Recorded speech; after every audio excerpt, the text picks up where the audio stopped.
कित्येक प्रकारचे साबण आपण पाहतो, पण बकरीच्या दुधाचा साबण कधी ऐकलंय का?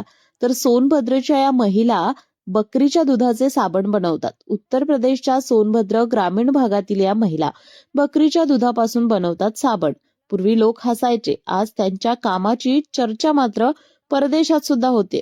ग्रामीण महिला स्वतःच्या स्वयंसहाय्यता समूहातून साबण तयार करून ते किरकोळ विक्री करत होत्या.